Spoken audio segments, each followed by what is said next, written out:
Hello, everyone, and welcome once again to Well, I already forgot. What's the title of the show? The Bat Minutes Beyond Chunkz of the Joker. That's what we were going to call it, but I think as of recent discussions behind the scenes, haven't you called it Bat Minute Beyond Chunkz of the Joker? Yeah. You've dropped one of the... The way you phrased it there was even weird, well, though. It has the Z in Chunkz, right? Like the Jokerz gang. Okay, good. I was just checking. Yeah. When I was making the logo, I think because the Z didn't work there, and I was like, no, but it worked after Chunk. So it's like, okay, now we're switching to this. I guess so. Chunks, yo. Yeah, but even the way you said it, John, it sounded like you're saying Batman beyond Chunks of the Joker. Like, we're beyond the chunks now. Like we've gone. We're going beyond these chunks. We're taking things to strange new places. We're beyond the chunks. We're straight into the fascia now. Yeah. In fact, that is what I want to call a sequel. Just Batman Beyond the Chunks. There you go. But we're already off the rails. This is the podcast where we certainly hope you don't crash. Although the episode already has, I guess. But I'm one of the hosts, Niall McGowan. I am your other host, John Parker, and I think I'm pretty sweet and all. You're too sweet. I am too sweet. That's my one failing, my only failing. Yeah, that's why I can never eat you, John. You're just too sugary. It's just like it's a defense mechanism. I secrete sugar. Keeps Wilford Brimley away. For this chunk 6, we are joined by a veteran of the podcast and a newbie as well. And ironically, they both live in the same house. We have the Grimms, Alyson, and Christopher right here, right now. We can bring Dougie in too if you want. He's never been. He's around. He's probably been on a podcast before. He's meowed before, I think. Oh, definitely. And if I'm ever editing anything, if there's an animal noise in the background, I'm like, that's staying in. Yeah. For sure.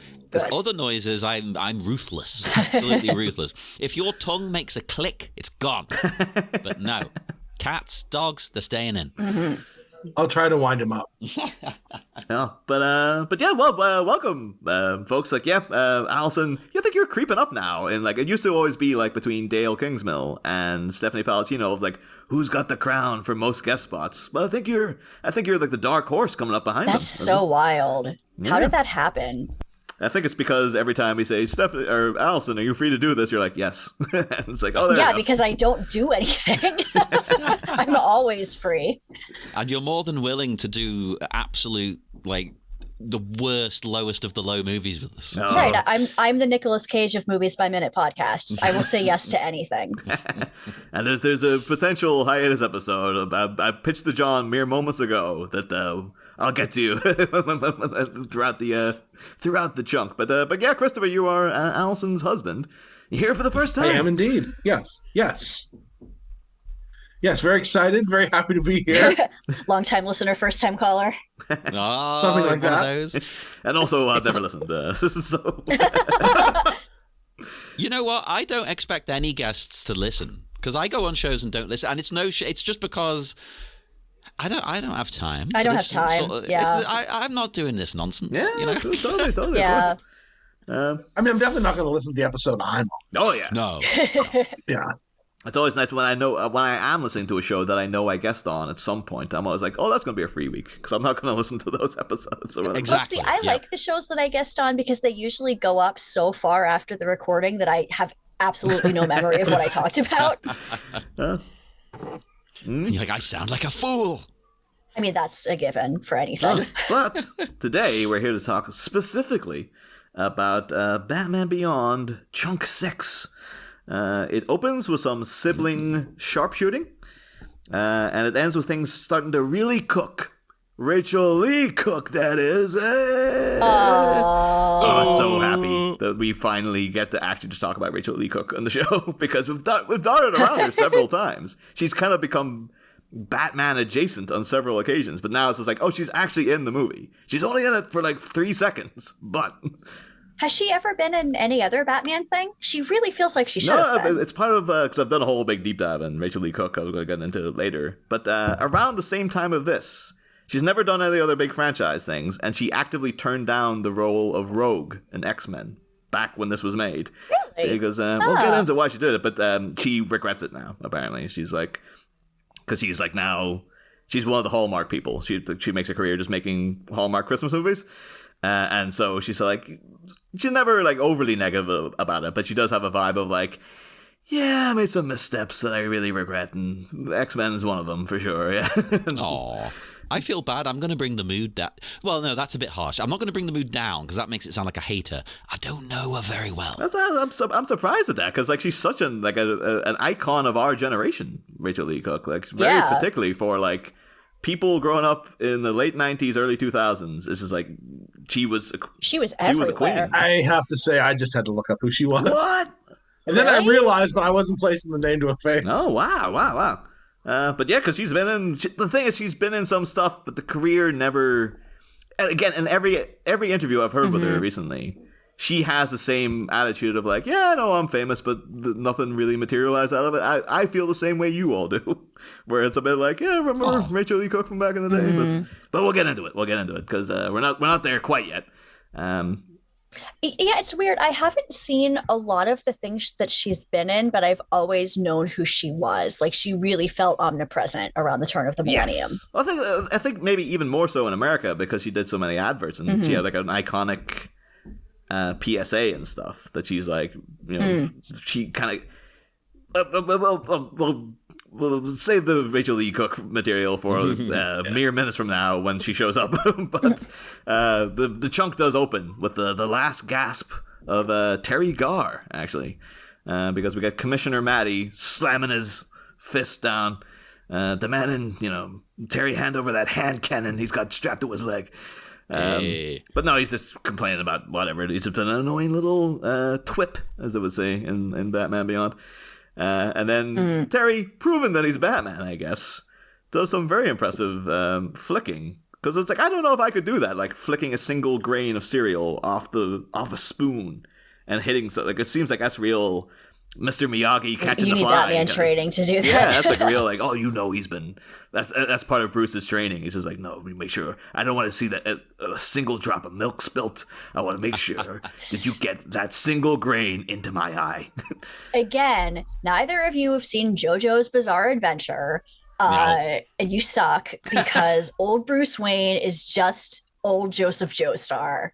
Okay, is that the JoJo, the titular JoJo? Yes, he is a titular JoJo, and then in the next season, he's also there, but like there's the titular JoJo who's the young guy who's like 20 or whatever, and the grandfather is there too, and his stand is basically pictures of Spider-Man. It's pictures of Dio. I'm into it already, to be honest. All I know of it is that people replicate some kind of weird stance from it. They stand funny. Like I've seen a million people just doing the stance. But was it made before Batman Beyond, or is it like? Because the thing is, if it's the whole Batman Beyond franchise is so anime influenced, it wouldn't surprise me if they're like, oh, but that's where we got the idea, kind of thing. I mean, the manga's been around since like the 80s. Oh, there you go. But yeah. So I think this probably predates it. I actually don't know, like, when the anime started. I should ask you both actually as well, though. Like, what's your history with Batman Beyond in general? Because it's kind of like it's like the red-haired stepchild of the BTAS franchise. Of like, everyone loves Batman the animated series, and they also do this thing as well. But no, like it's kind of liked, but also a lot of people aren't familiar with it and stuff. So. Like, were you both familiar with like Terry McGinnis and the whole Batman Beyond lore, or was this all new to you? You want to start, Chris? Yeah, I was a huge animated series fan, and I never watched this. I don't know. I had in my head it was going to be dumb, and then I had a coworker forcibly sit me down, and make me watch it about 10 years ago, and I found out I was wrong. But I completely missed this when it first happened. I can see why you would think dismissed that as well. it out of hand. Because I think I always did as well. Because on paper, you're like, oh, for God's sake. You've just taken Batman, put him in the future so we can have cool gadgets and sell them as toys. It sounds bad. That's the same thing that happened with my older brother, who was like I said last season when we were doing Mask of the Phantasm. That was a big moment for me when I was a kid where, like, I remember him sitting watching in the family living room, like, the Two-Face two-parter. And my parents been like, why are you watching, like, a kid? Because he was, like 18 at the time or something. And my parents been like, why are you watching a kid's cartoon? And him been like, this is better than anything you're watching. Like, this is seriously really, really good. And then been like, wow, like a kid's cartoon can be genuinely good for adults and stuff as well. And he has the attitude of, oh, Batman Beyond. No, I didn't watch that. You're stupid. Like, he kind of just dismissed it offhand. And I was like, well, you know, it's a worthy endeavor, it turns out. I mean, yeah, I kind of felt the same way. I was a fan of the animated series, and I realized while I was watching this movie yesterday that I have seen it before. It's the only Batman Beyond content I've seen, but I was very into Harley Quinn in the early 2000s, and it was a lot harder to find Harley Quinn content at the time, so I watched and read whatever I could get my hands on. So now it's the complete opposite. Yeah, it's the complete opposite now. Yeah. I was just like, I would actively like to get away from the Harley Quinn content that you keep enforcing on us. Although nothing Harley's been featured in recently has been outright awful. Oh, no, not that at all. No. We'll see about Joker 2 when that pops out later in the year. I'm excited. I'm very on board for that. I forgot that take it and make it a musical with Lady Gaga is going to break so many brains. It's amazing. It's going to be bad. Yeah. I did see, though, because John, you posted that quote from Todd Phillips where he was just like, oh yeah, and the Joker is like bisexual and stuff in it. And that was actually what he said, and stuff. Yeah, like so and non-committal. And then like previous guest Alex Graydon came in. So it's a sort of musical with a kind of sort of bisexual. like it's the most vague kind of like. There's nothing solid about this sequel. Wow, what a gay musical? Wow. Groundbreaking. Never been done in the history of the world. Yeah. And that's so funny too, because my favorite reading of Batman is that the Joker is in love with Batman. Oh, totally. Even in this chunk, there's bits of like, oh my god, yeah, it's obsession, and you find that. I mean, I don't want to get to spoilers later in the movie, but you know when he's kind of taunting the Joker later on, and he says like, you could never make Batman laugh, and that's all you ever wanted. Oh, that's very it's like I'm the lover that he deserves. Yes, kind of. yeah. This is for some reason it reminded me of. I don't know why this episode always sticks out in my head, but you know, Everybody Loves Raymond. With the and there was an episode, you know, in that like Peter Boyle and like Ray's mother, they were just always sniping at each other and it just seemed so angry all the time and stuff, and they just seemed like they were proper adversaries basically.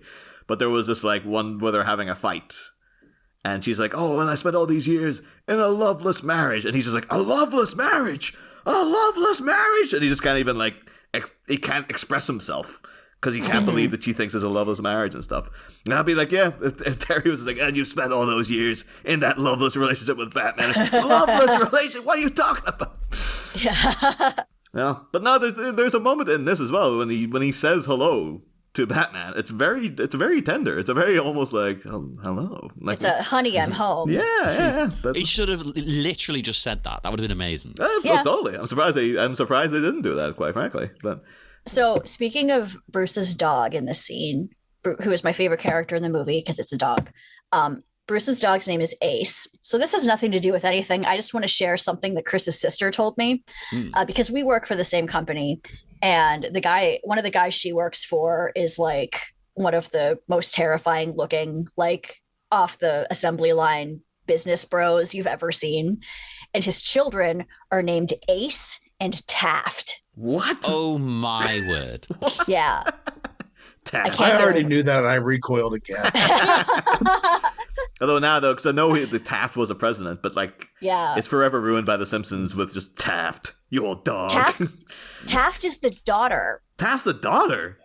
I don't know why I assumed it was a masculine name. It sounds masculine, but why not break gender stereotypes? Yeah. I guess. Oh, but no, calling your kid Ace. It's cool if it's a nickname, but Ace Rimmer or Ace from Ace is Doctor a Who. great name for a dog that looks like Batman. I wonder though about the Ace in this because we haven't really talked about him so much yet. But within the BTAS lore, and even in episodes like the big flashback episode as to where Terry McGinnis really comes from and stuff. One of the big moments for Kevin Conroy's Batman is that Amanda Waller tells the story about Ace and the Royal Flush Gang. So the Royal Flush Gang, big group of supervillains, and Ace was a little girl who was kind of in charge of them at this point, and she had psychokinetic powers, so she could warp reality and stuff like this. And there's a big moment where Amanda Waller is just we have to get it because she's going to have an embolism, and the psychic shock is going to destroy an entire city basically. And she's, we got this one weapon that'll kill her, and but we can't get into her. And Batman's I've spoken to her before, I know her, maybe she'll let me in close. And she gives him the weapon, and then Batman's yeah, I'm going to go in and kill Ace for you. And then the big thing is he gets in there. And because she can read his mind, she's just you're not going to kill me, are you? And he's no, I never was. And he just throws away the weapon. And then she's just I'm dying, aren't I? And she has this moment, and he just sits and holds her hand while she dies. And it's a really sweet moment. And it's just it's to prove that Bruce Wayne has a heart and stuff.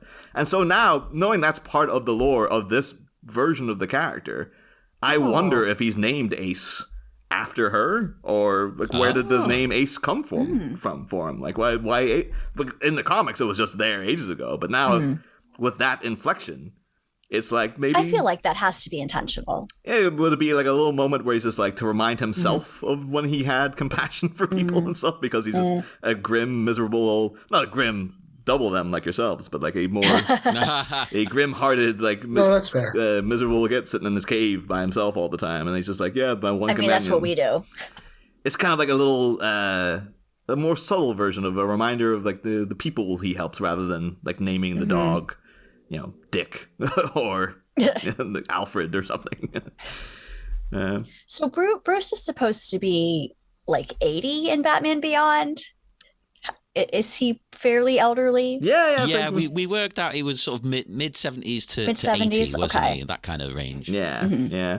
It's never confirmed exactly, but we know that at one point they do jump to 15 years in the future, and Terry's this big buff proper Batman. He looks like he's bad for years, and Bruce is still going. He just refuses to die.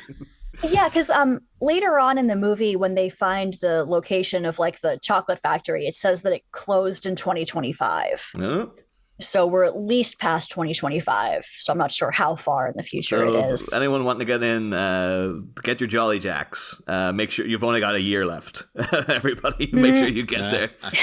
Buy them up although Twinkies came back though, right? The Twinkies was saved from the edge of oblivion, as I recall, where they were going to discontinue them. So. I've seen them available here in the American section. I think I might have been what it pushed them over the edge then, because it was a big thing where we're just getting rid of Twinkies altogether, and then America revolted about it. We won't revolt for anything that matters, but for Twinkies, god damn it. It's probably you can't take our donuts. All right, no one else want to be a hero. I'll never forget when I think we both tried the Ghostbusters Twinkie that they brought out. That's right, yeah. It wasn't good because it wasn't just green inside. It's no, it's lime flavor as well. It's oh. And then since then, I've tried the normal flavor. Disgusting. You as a country, you should be ashamed of yourselves. No, you can only eat those when you're under 12. Yeah. And then your palate completely changes. I could see that. Or maybe if I was really drunk and it was 2 a.m., I'd be shove that down my throat. I think after having alcohol and sugary beer and stuff, it would be still too much. I couldn't do it. Yeah. Although, yeah, so just to get us back within the chunk, because we do have the last gasp of Terry Garr as she as she departs the room, realizing now that Terry's been fired, And like hearing the two siblings squabble, she just has that realization of like, oh Christ, these two are going to be together all the time. Chris's comment on he asked who the little kid was. He says he looks like a little shit. Yeah, he is. Like, okay, I know. Well, yeah, he's a all little I've seen is kid. this 5 minutes, but That's all you need to know. It perfectly encapsulates the character. But it's just the attitude, because I know people now who are like parents, and that would be their same reaction. Every time there's like a school holiday, they just have an outright, because when we were kids, it was, oh, this is amazing. We just get to be off for like a week or two. And then not realizing that your parents were always just like, oh Christ, what are we going to do? Like, and now Terry's mom is just like, it's like, these two assholes are going to be together all the time. It's going to be nonstop him flicking cereal at him and them fighting about who gets the toy and the cereal and all this kind of crap. Like, it's, oh, Jesus Christ, it's going to be a nightmare. That's true. That was a very well animated facial expression. It portrayed so much. It really does sort of capture sibling relationships as well. Because, I mean, I have an older sister. I'm sure she was like this with me. You know, just like, oh, who's this loser now trying to talk to me? I know, because I got my brother, too. He has, he's got a 14-year-old girl in the house now. And then her little brother's 8. And like, I remember when, because my niece was growing up when she was really little, it was just like, they have such a great life. It's like, it was him and his wife, and they loved each other, and he had a great job, and she had a great job, and then they just had this one little girl who was just so cute, and she was so friendly, and it was just like, every time you went to visit them was a joy, et cetera, et cetera. And you're like, I envy their life. They seem so happy. And now, 10 years later, they got this little hyperactive little brother, and then her 14-year-old who is just full-on stroppy teenager mode. And seeing my brother last time, he's just like, it's not been going well. It's not been going well at all. Like, I'm just like, yeah, I guess everyone just has to take the rough with the smooth eventually. We are very glad that Chris's sister is just sticking with the one kid. yeah. Because he's so great. If she had another kid, like, I don't want to roll those dice again, because there's a chance, we don't want a kid that sucks. Yeah. Most kids suck. Most do. They do. Absolutely. And you know what, though? I'm sure my parents would say the same about me. But, at the end of the day, all I wanted them to do was just to leave me alone. I just want to sit in my room and play video games and watch movies. Like, just leave me alone. I'm not out, taking drugs and stuff. Although, speaking of that, potentially people out taking drugs, we do cut then to, I think, just unnamed club. I don't know if we ever got a name for this place. Shall we christen it? Dance. Dance. The signs outside. That's what it's called, baby. We're going with it. Named after the famous Licky Lee song, Dance, Dance, I Dance. was going to say it's named after the famous book by Haruki Murakami. A reference that everyone will get. Although again, though, everything about this Batman Beyond in general is so Japanese manga, anime inspired and stuff. I wouldn't be surprised if they're like, yeah, that is what it's named after. Like, I mean, do you remember the year 2000? There were random kanji characters on everything. It was everything was extremely like futuristic and like Japanese bent. Yeah. One of the things that maybe I'm wrong, but one of the things I always thought helped kick that off isn't even Japanese. I always thought part of the reason for that was like The Matrix. Absolutely. Because that had a Japanese vibe without being Japanese. Oh, for sure. I know Kung Fu. It was a Japanese, it was an American Western, but like Japanese pastiche kind of. Well, and it was the fight sequences definitely were aping anime. 1000%, to the point where, of course, the actual first sequel, not the movie, the actual first sequel was an animated short collection, wasn't it? Yeah. It's I remember at the time too, because this is like literally coming up to when Firefly came out, and that also had a version of the future where I think everyone spoke. Sometimes they'll dip into speaking Chinese and stuff. Yeah, and the implication was like, oh yeah, China as a global superpower at some point became so pervasive in American culture that but dating it back to Blade Runner, of course, as well, because Blade Runner's all got all the Japanese and all the Asian influence all over it and stuff. It's kind of like the feeling of Tokyo from anime stuff. I think it's just taking that influence from like Akira, or like here's like the center of Tokyo with the lights everywhere, and just make it slightly more futuristic. Yeah. It's and yeah, but I thought you don't hear people talking about it much anymore. But I remember back in the mid 2000s, it just felt like, oh yeah, Asia's like it's coming. Like there's eventually this is just going to be like cultures will blend, and it's going to be a big thing. Whereas it's like, yeah, there's going to be an Asian domination over Western culture and stuff like that, and as yet has not happened. But like, let's be honest, it was probably born out of racism. Like, I'm so scared of these Japanese companies. Oh, a lot. I mean, for sure, a lot of it was fetishism, exoticizing it. This was this weird like exotic thing. Yeah. I remember too, wasn't there an episode of the U.S. Office where Michael Scott makes a joke about like China coming in and taking over the company, and then Oscar breaks down to him the actual like reality of like, well, China as a superpower has this, and eventually by this year this will probably happen, et cetera, et cetera. And it really freaks out Michael because he's just like, oh, China's coming to take over everything. Like that's just what's going to happen. Like there's no ifs, ands, and buts about it. It will happen eventually and stuff. And so I think, you know what? If China comes in and takes over and we get nightclubs like this, I'm fine with it. Yeah. It's a fair trade. Although we'll get to it down the line. Could use some railings, this nightclub, but it seems like a death trap waiting to happen, really. But maybe we're just safety conscious these days, Niall. Woke and all that. Yeah, the wokesters came in, and you can't even just have a open platform dangling over a 20-foot drop anymore. Because of woke.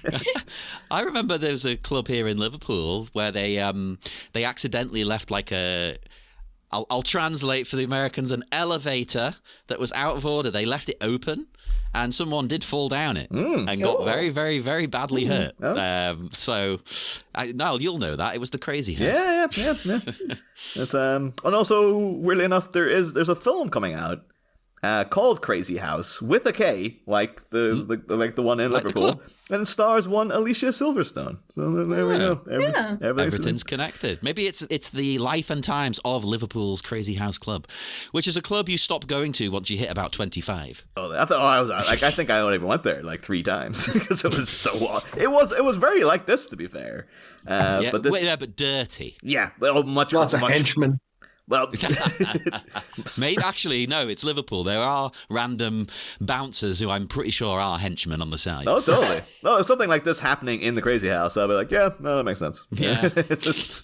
But yeah, it was so much more grimy. That was the thing, yeah. And it was one of those ones you had to line up. Once you got to the bar, you had to order like 3 drinks at once because it's like, oh, you don't want to queue again because it's gonna. Oh, there's so many people. Sorry, I'm looking at pictures. That's too many people. I like that the club in the movie is like, you can tell there's a crowd, but there's a lot of empty space. Yeah. There's like a whole ass empty booth that they can go sit in. This is my kind of club. It feels like they've gone out to a club on like a Thursday. Yeah, it reminded. This is Buffy Bronze territory. Where it's I was literally about to say that. It reminded me of the Bronze. Because like earlier in the movie, like they're sitting there and they order coffee from a waiter. Yeah, we talked about this actually. Like, it's quite strange. Nobody seems to be drinking like alcohol. So I'm getting the vibe that like the Bronze is it like a club for younger people? Oh, they're just all on PCP.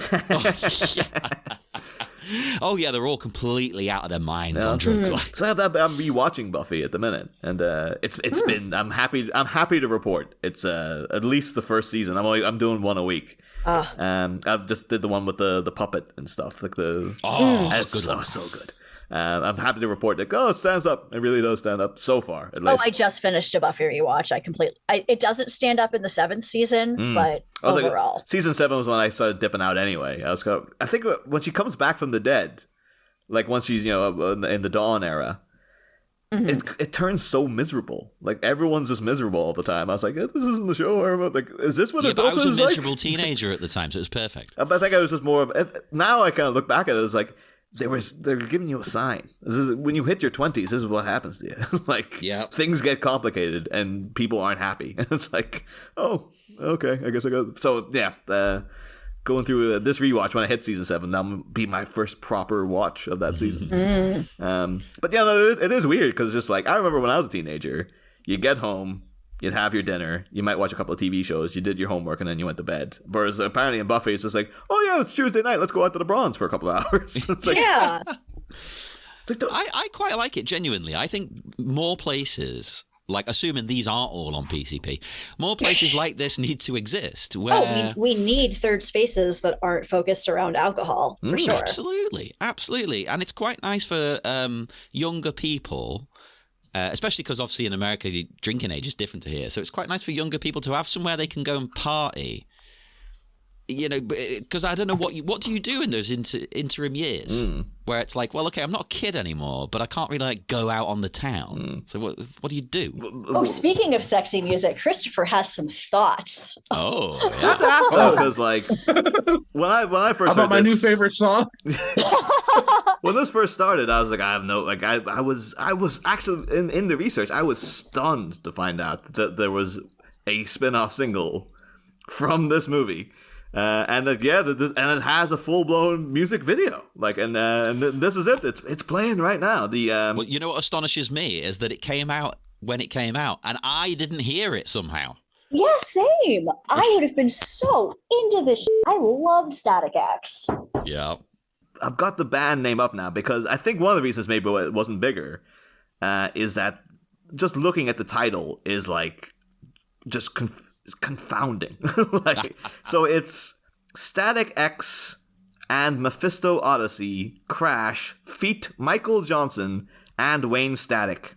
It's like, even though Static X is Wayne Static, Yeah. or was at the time, rather. and this thing, even have to put in little things too, like Michael's not even spelled right either. Like, they're going with a K. Well, of course not. And it's just like, God, you're doing everything to just make. And I was looking at it going like, so who's the band? Like, is the band called Crash and it's called Mephisto Odyssey? Like, what is this? And Yeah, that's confusing. Is it 3 different groups? well, it makes it sad because I know now. I'm guessing Mephisto Odyssey, from what I've gathered, are the ones doing the music. They're the band that like did the music. They were like a house band in San Francisco. They like collaborated with Wayne Static. And looking them up, it says Mephisto Odyssey, pioneers of the San Francisco house sound. I was like, can you imagine a world without it? You know, the San Francisco house. Thank God for Mephisto Odyssey. We're all lovers these days, but you know, back then. No, but and then also, so right, okay, so and then Static X, who is also Wayne Static, not Bruce Wayne Static, but Wayne Static. On top of that, Bruce Wayne. Oh, please, someone Photoshop an album to be this. Bruce Wayne with that haircut as well. Yes. Chris, I also have to tell you, his hair just looks like that. Yes. He styled yeah. it into Batman points, but he's always got the Bull Nakano hair. Oh yeah, I tell you what. When I was a I teenager, tragically remember Static X. Oh, I loved them. So that's what I was going to ask, like everyone here, because I had no idea who these guys are. Even though I was around during the new metal age, I'm sure I had friends who were into Static X. But when it kicked in, did you all know like that's Static X, or was this all a revelation to you as well? I didn't know, but once I found out, it was obvious. When he started singing, I was like, this sounds like Static X. Oh, wow. But Chris and I were both exactly the right age and exactly the wrong age to get into new metal. I was the right age. I was old enough that new metal wasn't a front to my sensibilities. Just give me Rob Zombie, please. See, I got into like Serge Tankian from System of a Down. Oh yeah, I love choice. System. For sure. Yeah, when he went solo, I actually preferred his solo stuff. But then new metal is like, I've said like many times in the past, I wish I could have been a heavy metal guy because they always look so happy. Like, you ever see people like metalheads, they're all like just rocking out and they're so pleased by like, just killer guitar riffs and stuff. And the Bill and Ted styles, like, those guys, people say, oh, they're idiots. But it's like, no, they just seem like they're happy people though. Like they've got their kind of... I go to pretty much nothing but metal shows and I always have a fantastic time. Yeah. But then new metal for me, I always thought like they seem genuinely a bit miserable and a bit angry. And they're always a lot dirtier. Oh yeah, no, Yeah. I'll support that. Yeah, that was me. So it just has that kind of constant thing of like, oh, everything was a bit sticky and a bit sweaty. The video for the apparently the video for Crash with, was it Static X and Mephisto Odyssey feat Michael Johnson. Have no idea what Michael Johnson does in this song, by the way, I have to say. We know Wayne Static singing. We know Mephisto Odyssey are doing the music. What is Michael Johnson doing? No idea. Don't know who What he is. does he do? Interpretive dance. Well, because I know a lot of new metal, of course, would have like a random DJ for no reason. Could be something like that. There was a DJ on in the shots, wasn't there? There was a guy like fiddling with buttons. That's Maybe what that I'm was thinking. him. Because every new metal band except for like Korn basically would have a DJ. I mean, famously, of course, Limp Bizkit, what was he? DJ Lethal. Take us to the bridge. What was it? The Brooklyn Bridge? Let's take us to the something bridge. I can't remember what he said. I'll post it on the socials and whatnot. But like, yes, there is in fact a music video to go along with this. You know, and in the music video, they turn the Batcave into a nightclub. Yes, but it's like the real Batcave, not animated. It's amazing. Yeah. Like, and as soon as I didn't know about it until I was doing like some like looking into the featurettes and stuff, and they were talking about like Christopher Carter doing the music, and they said like, oh, then we had the single, and I was like, Kiss Cassette? What? There was a single, and then as soon as I seen the guy showing up with his hair like. The guy shows up in like a pinhead-esque like long leather tunic with a bat symbol on it, and then like you do, and his hair I didn't even know they were shooting a video that day. And his hair's been like gelled and hairsprayed up. Like he's got long hair that's just like entirely vertical that just goes up. One of my favorite things from looking into this guy Wayne Static is that on his Wikipedia page it says famous for his his standing up hair, which he claims took 20 minutes every morning. Brackets, his mother claimed it took 45. Well, let me tell you, I've tried to copy this when I was a teenager. Oh, wow. Yeah, I mean, I used to have spiky hair like all over my. At one point, I did my hair in the style of the spiky helmet guy from Slipknot. So my hair was spikes like the spiky helmet. That took over an hour. There's no way this took 20 minutes. He's a liar. What did you use for it? Did you use glue or did you use? I used glue. Yeah. Which I couldn't get it right for this because I saw an article when I was a big fan. I was a big fan of the band, like their first album.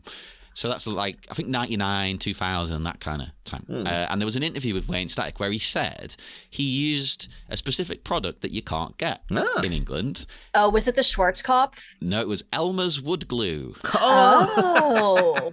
So I was like, ooh, what's this amazing glue? Schwarzkopf got to be glued. I used to do a mohawk with that and it worked really well. That stuff that's the first time ever a product has been good, right? And it came out once I went bald. So thanks, great, yeah, missed out. I used to spend hours trying to get this shit to work. That's the thing too. Like, look, of course, Wayne Static has tragically died. He died in 2014. But now I'm looking into like, did he just like overdose on sniffing Elmer's glue? Was that what happened? But no, so he comes out, the hair into Batman ears, and I was like, I love it.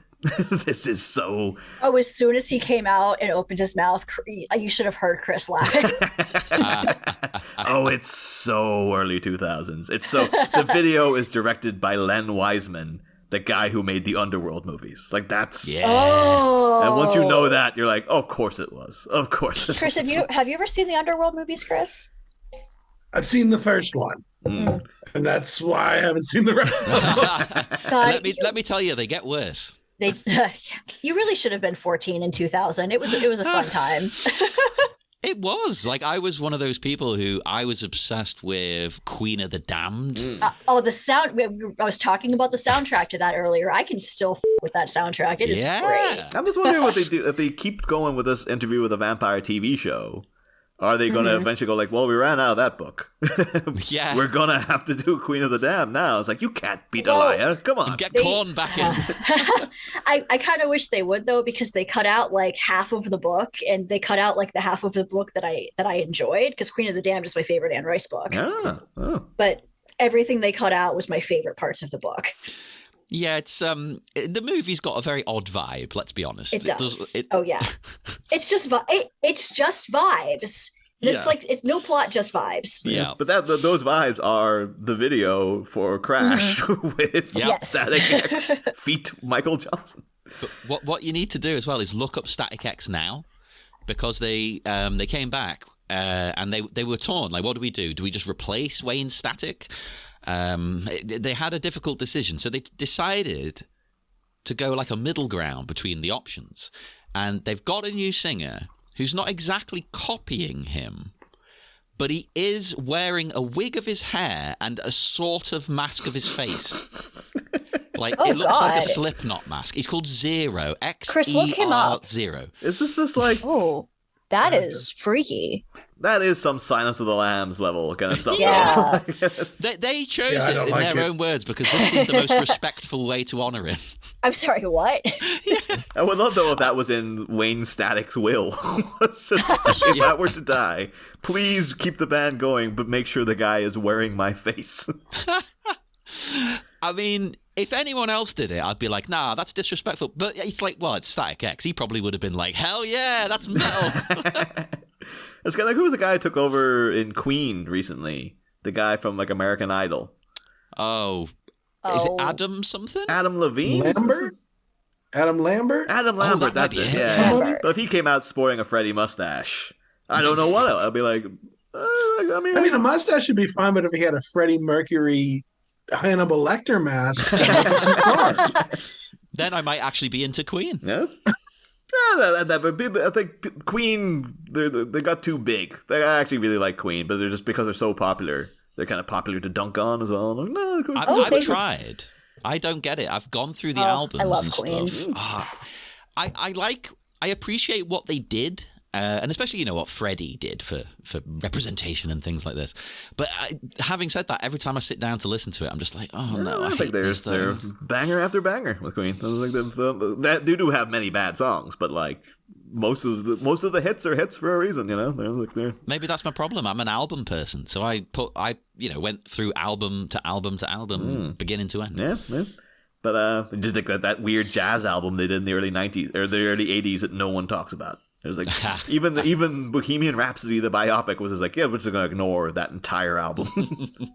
Oh, the new singer of Static X has been identified. He's a singer named Edsel Dope. Ah. I mean, that's a great name. DSEL. It's not his real name, but Wait, was he in the band? Wasn't there a new metal band called Dope?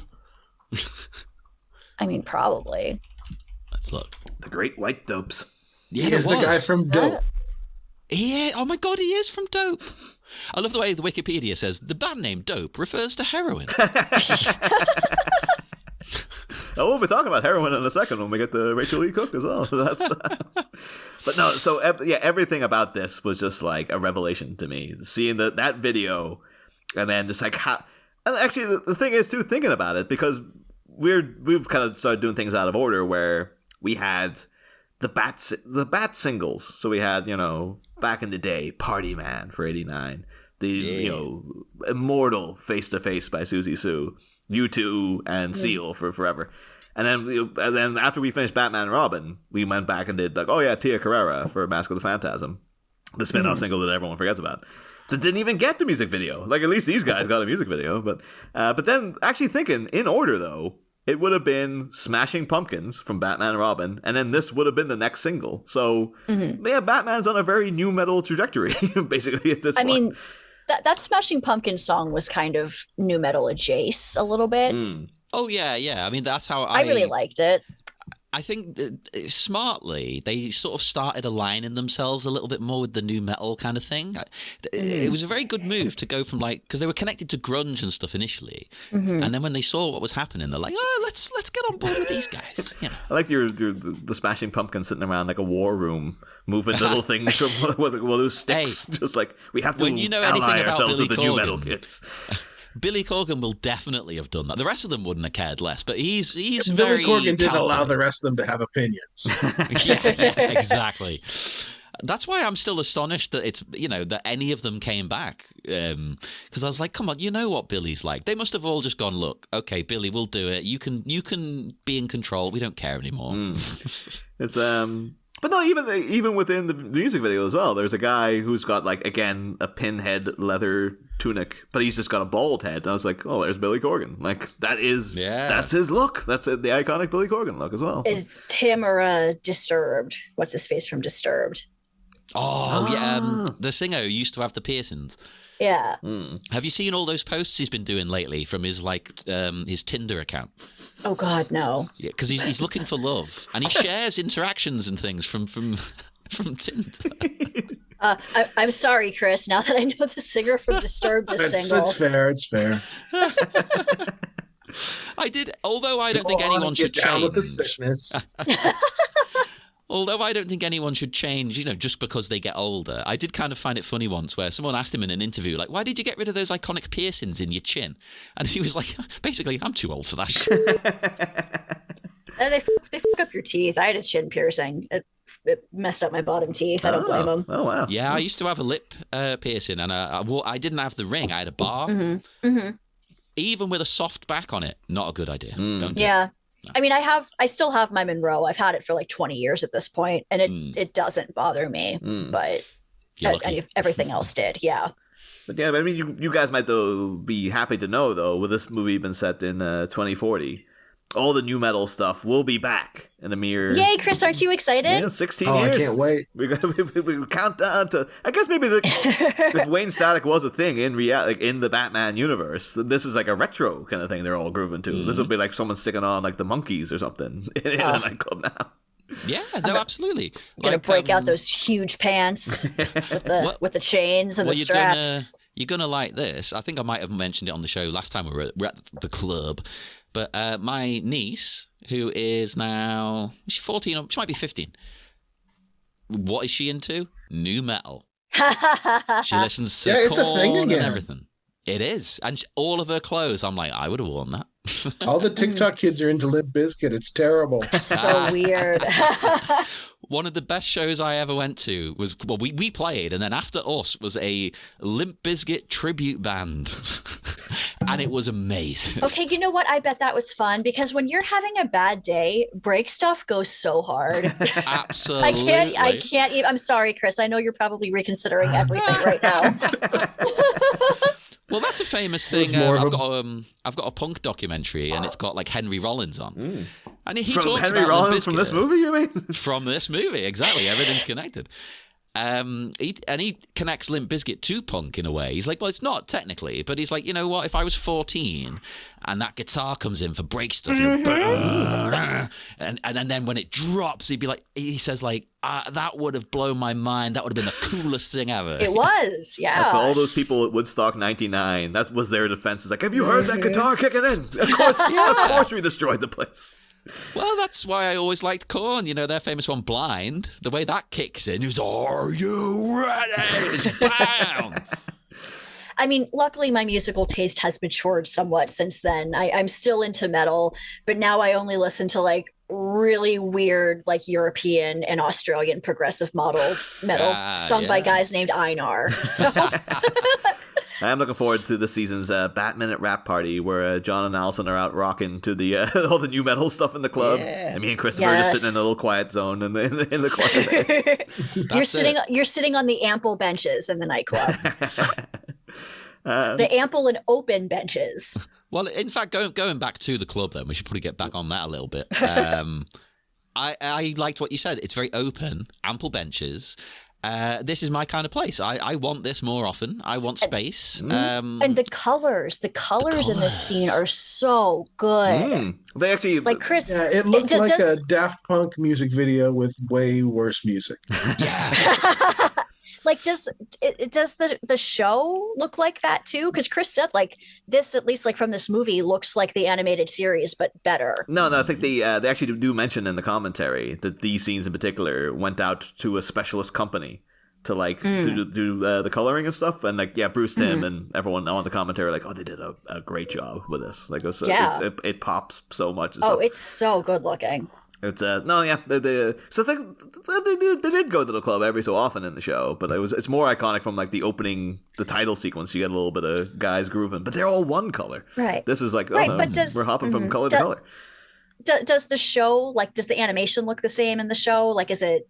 No, the animation's pretty. Does the show look significantly cheaper? Is what I'm asking. No, I have to say that was one of the good things about it. Is like even from BTAS to Mask of the Phantasm. Mask of the Phantasm's a bit better animated.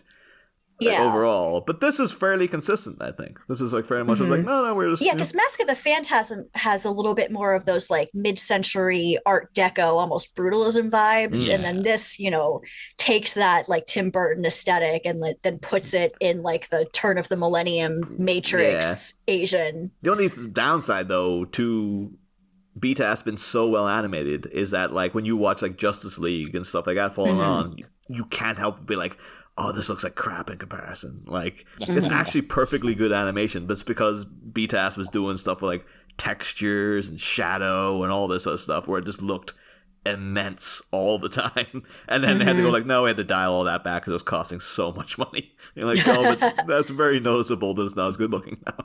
But anywho, coming in here though, we get it's girls' night out. We got the girls' squad coming in here. Dana and her two friends, one unnamed, of course the other being Chelsea Cunningham from the show, and a little.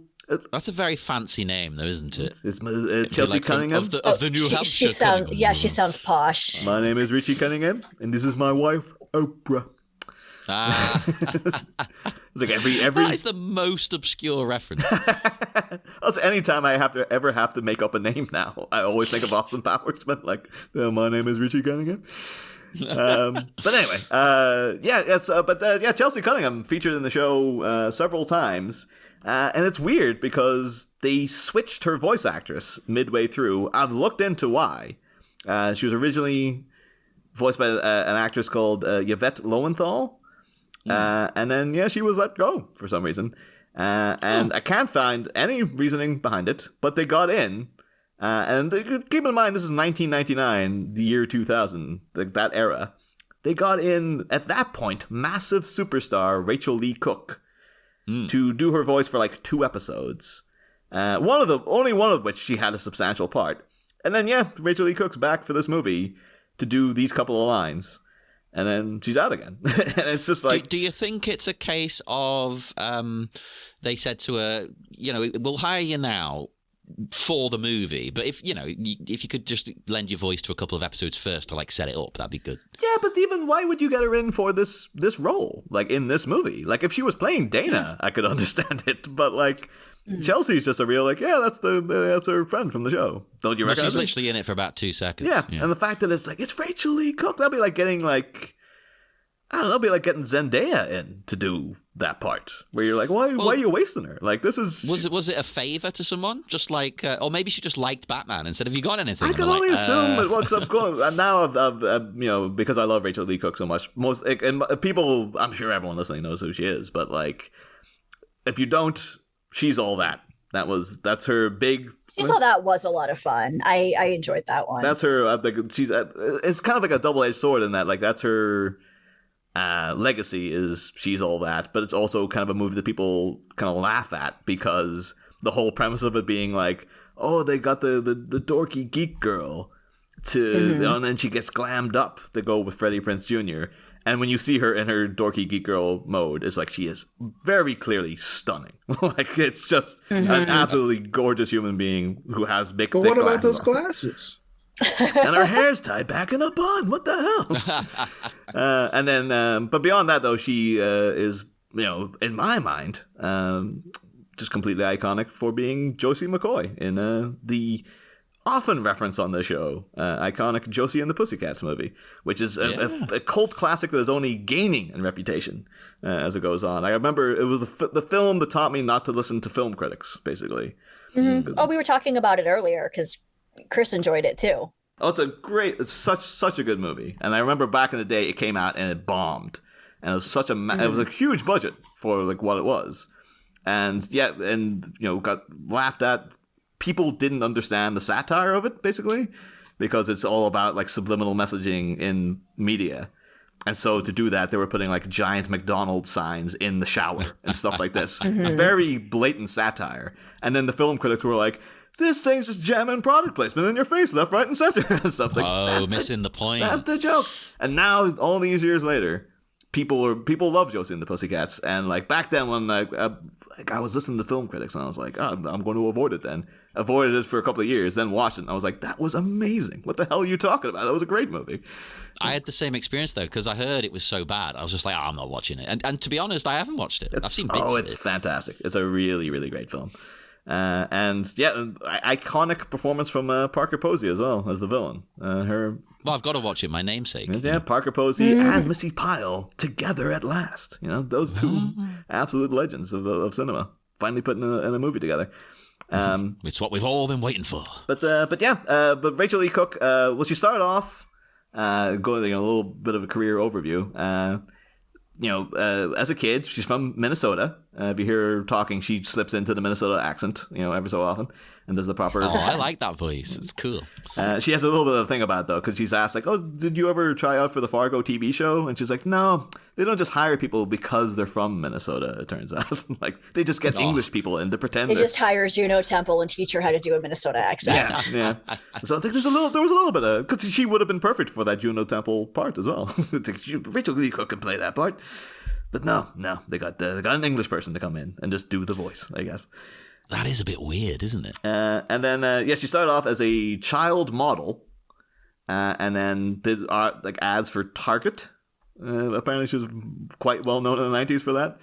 Okay. And then sort of, I don't know, failed upwards or whatever, but she decided then to just go into acting. And she's you hear her talking about it, she's very self-conscious because she's never done any formal training. She's never done stage work or anything like that. But she has a kind of panic about her because she's like, I dropped out of high school because I got famous so early. I have no qualifications. I need to keep acting because it's all I can do, basically. And I'm not a trained actor either. So. No safety nets. Yeah. And then, I think she started off in... the Babysitters Club, which I've never seen, but I do know that is iconic for mainly women of the 90s, basically. Yes. I think they brought it back recently as well. I think Alicia Silverstone was in the reboot, right? I think so. The reboot, at least, I think they did a second season. I haven't seen it, but the first season, at least, was really good. It was really well done. Yeah. I think in here Rachel E. Cook talk about it, she's like, oh, people should watch it because everyone else is great in it. I'm terrible in it, by the way. Oh. And then, from that, she got a couple little roles here and there. And then, She's All That hit her pretty big. One of the films that I really love that she features in, that she kind of blames for the way her careers went. Not that she blames the film, but it put her in the mindset. And because now her whole thing is that, like, she was really famous back in the day. And now she's just like doing Hallmark movies, and she's just kind of like, people kind of know who I am, but I've never had the career everyone assumed I was going to have. And she was in a movie in '97, also featuring Freddie Prinze Jr., also featuring Parker Posey, a great film called House of Yes, which is just a baffling, weird little indie movie. I don't know that one. Oh, you would love it, Alyson. And Chris as well. I highly recommend if you get on. Yeah, I'm looking this up right now. It's about it's a high-performance fueled nightclub in Brooklyn, New York City. Now, House of Yes is actually directed by Mark Waters, directed Mean Girls, and is also the brother of Daniel Waters, who wrote Batman Returns. So everything's connected. I'm sorry, I want to go to this nightclub now, and I want John to come visit. A funky venue showcasing dance, circus, theater, and cabaret performances in a former ice warehouse. Incredible. And it's in an ice warehouse. This is very Penguin. Oh my God, this is straight up out of Batman. Yeah. Are Static X playing anytime soon? They're the house band. Yes, the House of Yes. House of Yes, though, is it's basically about like Parker Posey is a woman who's obsessed with Jackie O, like Jackie Onassis, dresses up as her all the time, styles her hair the same, and puts on all the affectations. She gets out from a mental institution. Her brother comes home and announces he's engaged to like Tori Spelling, who's there, and Parker Posey's just freaking out, and she's just like, it's a comedy. It's a very, very black comedy, but as it goes on, it becomes apparent that like, the reason she's so attached to her brother is because they used to have an incestuous relationship when they were teenagers. And their foreplay was reenacting the Kennedy assassination with blanks. Like they have a blank gun. Like you do. Right. Like we do frequently. But in that movie, in the flashbacks, Rachel E. Cook plays young Parker Posey. And so the opening's her doing like, Jackie Onassis did that famous like walking around the White House showing people how the White House, like how we live and stuff, as the Kennedys. It's Rachel E. Cook enacting that, but getting more manic as it goes on and kind of losing her marbles and stuff, towards the end. It's a really good, very strange little movie. And she says in interviews now, because she was hanging around with all the cool indie kids like Parker Posey, et cetera, she wanted to like impress them all. So she was like, I'm going to make all these indie movies now. And so then they came and were off after She's All That. they were offering her, like, they flat out offered her the role of Rogue in X-Men. They're like, we want you for this part. And she's like, nah, I'm going to go and make like 4 weird little indie movies instead. And now she's like, yeah, a lot of those movies, nobody saw them. And everyone knows X-Men. And now I'm kind of like not that famous anymore. I really probably should have just done X-Men instead of those other films instead. Aww, and she blames, not blames House of Yes, but she's like, that was the beginning, was working on that movie. Kind of got me where I am today by thinking like, I want to impress all the cool kids. It did lead me to discover, though, another movie she did that we have to cover. I was telling you about it, John. And Alyson and Chris, you're going to probably want to cover this as well. Oh, yeah, this sounds unbelievable. Okay. Instead of X-Men, she made a movie called The Naked Man. And The Naked Man is co-written by Ethan Coen of the Coen brothers. And it stars Michael Rapaport and Joe Grafasi, who is, of course, the guard from Batman Forever. It's boiling acid. Hell yeah. Who's a friend of our, frequent guest Lauren Ashley Carter. She knows Joe Grafasi quite well. The plotline is thus: Dr. Edward Bliss, a chiropractor by day, moonlights as a professional wrestler at night. His wrestling name is The Naked Man, and he wears a naked bodysuit when wrestling. After his parents are killed by Styx Verona, a cripple with crutches which double as machine guns, and an Elvis Presley impersonator, he loses his sanity, adopts the persona of his wrestling character, and goes on a rampage of revenge. So they just keep making the same movie over and over again. How did we not watch this during your movie project, Chris? This looks batshit. I want to watch it. You know what? I never finished 1998. There you go. There we go. So, okay. And Michael Jeter and John Carroll Lynch. That's some good character actor supporting characters. And written Let's by watch like it. the same, Slattery's in this John for some Slattery? reason. Mhm. and like the same year as The Big Lebowski. Like, oh yeah, one of the Coen brothers wrote this as well. Although having seen Drive Away Dolls, the Ethan Coen, Yes. it's just like, oh yeah, that wasn't that great. I guess it turns out, like, so maybe that's why no one. Like I've started saying now, like a Coen brothers divided amongst themselves cannot stand. Like those guys need to be together individually. Yeah, they send Joel by himself, and he does a really straight, really good, but really straight Shakespeare adaptation. Yeah. And then he made Drive Away Dolls. It's a movie I really wanted to be good, and then you watch it, and it's just like, I liked the 2 girls in it. I thought that they were charismatic They enough had to great make it chemistry. watchable, but the script was pretty bad. yeah, and it's all quirks. It's just nothing but quirks, basically. It's just like, oops, all quirks. And then this is like, no, I just really I hoped for more. But it just turns out like, yeah, you need to mix that with a straight arty guy like Joel Coen, and then you get things like Fargo and The Big Lebowski and No Country for Old Men and stuff. Yeah, it makes sense. But yeah, Well, and the next project is back together. well, I was hopefully. worried they were done for good, but Oh, good. I think then they both watch Drive Away Dolls and are like, Joel, I'm ready to make up. Oh, But yeah, and also Rachel Lee Cook has come up on this show before because one of her other most iconic things is she did the "This Is Your Brain on Drugs" PSA. Oh, that's right. Yeah, back in the 90s. I forgot that was her. She did, but hers was specifically Your Brain on Heroin. And it's, again, much like the video for, Feet Michael Johnson Crash by Wayne Static, whatever the hell it's called. It's all that blue filter over everything. And it's her as a moody teenager going like, this is your brain. And then she picks up an egg. This is your brain on heroin, and smashes it with a frying pan. metal, man. And then she's like, but that's not all. This is your family. And she starts like just trashing the kitchen, and it just goes on and on and on. And it became iconic because it's very over dramatic and stuff. And even she reprised the role in Robot Chicken, where it's just her going down the street like wrecking cars and beating up cops and stuff with the frying pan. And this is when you got that dragon tattoo and it looks stupid and blah, blah, blah, blah. But yeah, that also came back. That was of course referenced by Jim Carrey in Batman Forever, where he picks up the box and puts it on his head and goes, does anyone else feel like a fried egg? Because it's supposed to be that the box is like drugs. And he's going on, this is your brain on drugs. Because he does, this is your brain on the box and all that kind of stuff. There's a little, we've talked about it before, way years ago now. But yeah, and then she's since reprised that role on TV as well, where an updated version of the PSA is her talking about like, this is your brain on heroin. But also it segues into like, institutional racism within American society, because like, well, you do know that like eggs of a certain color will tend to get locked up more than white eggs who take drugs. Oh, okay. And it's a whole big thing. And I noted in the ad, she's in the same outfit and she's got the frying pan, but she doesn't trash the place. They do that all through animation. I don't know if she's like at 40, she's like, I'm not wrecking the kitchen anymore. Hey, I'm approaching 40. Once I hit 40, I want to get out my frustrations.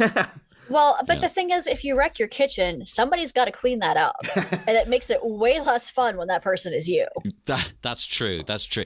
A bit like I'm a food lover, so people assume, oh, John, you must be a good cook. It's like, no, because I hate cooking because I've got to clean it up. That would have been, I think the ad's very somber and serious, but that would have been a nice note at the end. She's like, it will be me who cleans this up this time. When I was a teenager, my parents cleaned it up, but now it's going to be me. Yeah. Or like later in the movie when the Joker's like satellite death ray is destroying all of those highways. I'm just like, I know this is animated, but this is just going to completely mess up the commutes for so many people in Gotham City. Like, this is a disaster. How are they going to get to work? But yeah, and yep, she's just done many other sort of dwindling in fame as time went by. But yeah, very notable things. Like she's what's the name of her character? She's like the main character in the Final Fantasy series for a while. Tifa Lockhart was voiced by Rachel Lee Cook for like several games. Then she was Jaisa. Wait, hang on. Sorry, can I just? Did you say she plays Tifa? Yeah. She's the I English. didn't know that. The English voice of Tifa in the Final Fantasy games is Rachel Lee Cook.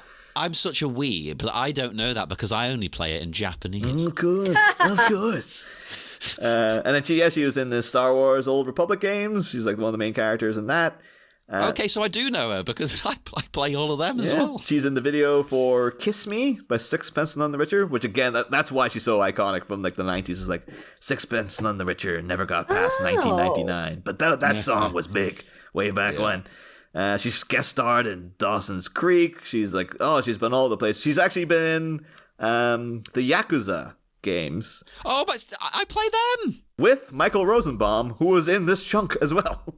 That's no. Again, no, I'm a weeb. I play it in Japanese. I didn't know this. Yeah, and also like a little fun because I don't want to go on too much, but I have so many notes on Rachel Lee Cook. I won't go into all of them, but I did note as well that she has a production company that she only made 3 films under. One of which was called 29 Psalms, starring Chris O'Donnell, our very own Robin. Covering it then as a bonus episode. Apparently, she says like, it's a weird movie. I can't get much info on it, but she's like, that was when I was in my big indie phase and I was doing really random crap like The Naked Man and 29 Psalms. So I'm like, there's 2 for the watch list right there. But yeah, she her production company was called Ben's Sisters Films, and is named after her brother Ben. As like, it feels like it's the most olive branchy kind of like, I'm a big shot, and my brother also makes stuff, so I guess I gotta give him some kind of a shot. Like, it feels a real like, but Mom, Rachel, just do something nice for your brother, will you? Okay. And then just having to name it after that, and but yeah, apparently her brother is like a cinematographer, and he worked on the Blade Runner TV show that came out there. Not too, the Blade Runner Black Lotus, is that what it's called? Wait, what's that? How do I not know about it? I think it only lasted once. I think it was animated, maybe, but there was like a Blade Runner miniseries that came out. Like, oh wait, was it the interim between? Was it just before the new movie came out? No, I think it was more recent than that. Oh, okay. Yeah. Well, I've not seen that. Okay. Yeah. But so yeah, we have the time back in. But yes, that is. But a few of my. I was just excited to see her pop up, so I did a lot of research on her. But now it's just like I don't want the episode to go on for hours and hours. Just the Rachel Lee Cook deep dive. But no, she's a good interview though, because she's on Michael Rosenbaum, who does Ghoul in this very clip. He has a show that's like it's a series of adverts that sometimes has a podcast wrapped around it. Because there's so many goddamn ads in his show Inside of You, and he gets in big guests. But he had on Rachel Lee Cook, and she's a really good interviewer and stuff. But they were talking about like, oh yeah, I was supposed to do a movie with you one time called like Red Sky, but like the guy wanted to fly me out on his like a little weird helicopter, And I was just like, some guy called like Dave Rigg or something. No, this is already creepy. No, and he was just like, oh, yeah, so I just decided not to do that at the last minute. And she's like, yeah, Dave Rigg's dead, right? And he's like, why did he die? And he's like, yeah, he crashed that helicopter. Oh! And she's just like, yeah, he didn't have a license. He was just flying people around illegally for years and stuff. And like, yeah, he died. He killed some people on the helicopter with him and stuff. But like, yeah, I got flown out on that Red Sky helicopter too. And she's like, it was the worst flyboys. It was the worst production I've ever been involved with, and all this kind of stuff as well. So she's a good interview. She's a good interview, I guess. But anywho, let's get past second 9 of the chunk. So, where are we up to? The club. Some girls appear and surround Terry on the dance floor. Terry now he's finally free. I think the lyrics to the song are supposed to tie into Dana, really. Like, yeah, I'd say. Because like, what's the?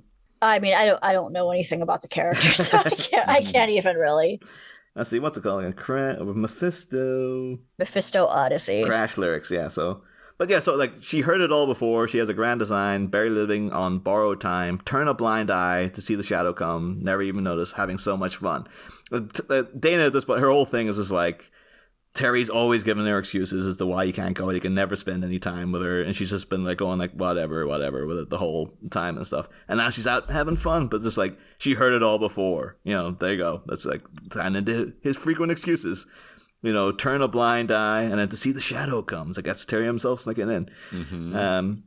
But yeah, so I'm thinking maybe that's why they chose it. Just like it kind of ties into her vibe in the scene of like the girlfriend who's just like. I've had it with this guy. He never spends any time with me.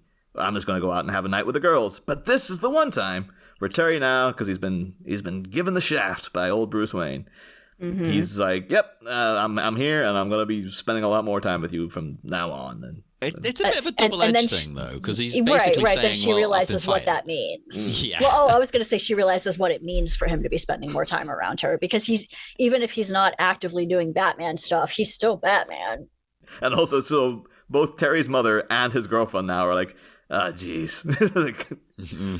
Both of them phoning up Bruce Wayne in the morning, like, you got to give him this job back. I can't have this guy hanging around all the goddamn time. There's also a bit where her friends, they essentially tell her to go and cheat on him, which is awful. Yeah, it's terrible. But one of the funniest things I thought when they suggest that, like who says you can't make friends with someone? We know what you mean by friends. But Terry just pops up from out of nowhere. He's like, not a chance. It's like, come on, no, we're getting you away from here. It kind of reminds me of The Simpsons whenever Homer like drags Marge away from stuff. Oh, the therapist and stuff. Just like, yeah, let's get into talking about your husband. No, she can get on the plane now. She's totally fine.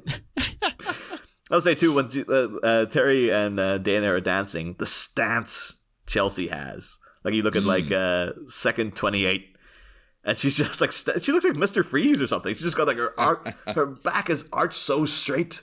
And these big muscular arms are sitting down, like just squeezing those little cocktail dresses. Like, that is a stance that lady's got going. Yeah. I noticed it too, like with Dee Dee later. They do like they're very like upper body dominant, the character design. I think Bruce Timm he's never shied away from just letting his fetishes fly on in his artwork. And so I wouldn't be surprised if like, oh yeah, man, he likes a muscle heavy, muscle on top heavy woman.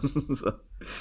You know what? It's a Batman staple, isn't it? Because Joel Schumacher, same kind of deal. He'll just it's a fetish project for him. Yeah, totally. So then we get, as you mentioned there, John, Terry is flanked by 2 mysterious women who appear on the dance floor. It's murder. Very flirty women. It's going to be murder on this dance floor, I tell you. Do we think, actually, those wigs, are those wigs, or is that Dee Dee's actual hair, and the Raggedy Ann thing is covering it the whole time? I feel like those have to be wigs. That's too much hair for the Raggedy Ann ones to cover. That's it. It's too much. Just like from a practical, having worn wigs. As someone who wears wigs but is bald, obviously I have a bit of a different angle. But I would say there's no way you could hide that amount of hair under that little what you're presuming Yeah. there might be a wig now. Yeah, I remember I was always in Shakespeare in Love, Gwyneth Paltrow, the big, long, luscious locks, and then she would go in disguise with this little pixie cut. And I was like, what the hell is she fitting that underneath the... How's she fitting that all that hair underneath that pixie cut wig? And then years later, been like, I think the long hair was the wig, you idiot. No! But yeah, and then we've heard of the Butt-usi, the Batman's classic dance moves, but Dee Dee has the Butt-usi, where one of them just... Wait, I'm sorry, the Butt-usi? Ah! What was that? That's the name of the Alyson, episode right please. there. Yeah, the Butt-usi. Which again, just blasts. I guess maybe if you are on the hunt for someone on the dance floor, and you they're already dancing with someone else, that's a good move. It's just the old gyrating your ass into them to just knock them off the dance floor. It's I also like. I'm going through the minutes on mute, and when he throws. Like when Terry gets thrown off the balcony, I like the guy sitting at the booth, like with two identical women sitting with him. Like he's also got a pair of twins. There was something in the water in Gotham 20 years ago. That it was one of Two-Face's schemes. It was like, yes, I'm going to poison the water, and everyone will have a set of twins in 18 years time. But yeah, I don't think it's weird though, because like Dee Dee come in disguise to get up to Terry to do this dance, and then immediately go into like aggressive stuff, into fight dancing, like they're Karen Well, it's Gillan. because he's not into the advances, and they know they're not going to be able to like schmooze him off of the dance floor. If he's not going to go nicely, then they're going to have to use violence. Yeah, they've discussed this clearly. Like, okay, we'll try and seduce him. If it doesn't work, we're just getting, we're going to throw hands. And in one way, I'm just kind of like, oh yeah, so I guess it wouldn't make much sense for them to show up in their clown outfits, because like they wouldn't get let into a nightclub like that. Ghoul shows up 2 seconds later in the full-on Scarecrow outfit, as then friggin' Wolf and the we call him Sicko or Clucko or whatever, the Chico, Groucho, Choco. Groucho, Harpo. Yeah, but they all those guys look metal. Yeah, they just look like the new metal band's entourage. Exactly. There's always like a fucking clown. Well, I mean, of course, famously, Slipknot, Yeah, Clown. that's He it. even just calls himself Clown, even though people know his real name. They just call him Clown. The clown. But yeah, just I was wondering, so did they pay to get in? And then these guys sneaked around the back, or was it just like they all showed up together, and then they're like, "Oh, look, we wore disguises, you assholes! What the hell are you doing?" I think a lot of nightclubs will just let in hot blonde twins for free, Ah, and they probably like opened a back door for the other guys. Oh, that would make Good sense. point. That would make sense. Yeah. I think it's just a henchman bar, guys.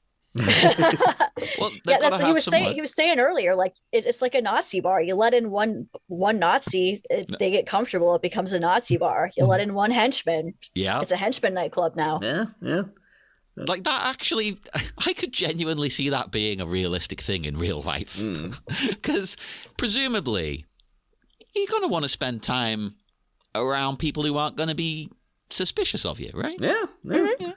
So henchmen would need to have their own bar. But it would be like that thing of within Batman lore in general, where it's just like, oh, the gangsters were sort of comfortable being in charge of Gotham, and then all these freak jobs showing up with like this clown guy and a friggin' this guy who shoots ice rays and stuff like this. And like, what else? But then you'd be settled in like your goon bar of like, oh, this is where all the henchmen hang out, and then all of a sudden like the DDs start showing up, and you're like, yeah, there's like I guess the twin clown girls are kind of hot, and I was into that a bit. But then like the guy who literally is a dog showed up, and now I don't know what to do. Who are these assholes showing up? Like back in the day, people would be into that these days, Niall. Someone who's actually like a dog man. Oh wait, well, but then maybe like, oh, this guy. I have to say too, it only occurred to me, why Ghoul shows up? He's dressed as the Scarecrow. Why isn't he dressed as Raj Al Ghul? Wouldn't that make more sense for him to be? Yes, Meh. I'm Raj Al Ghul. He likes the style better. He wanted to wear his little hat and crop top. It's all about the crop top. Got to show the midriff. You could do, That's right. I remember Dale Kingsmill brought up one time when she was on, because she's a fan of wearing capes. You can do the Raj Al Ghul cape, but she pairs her cape with a crop top from time to time.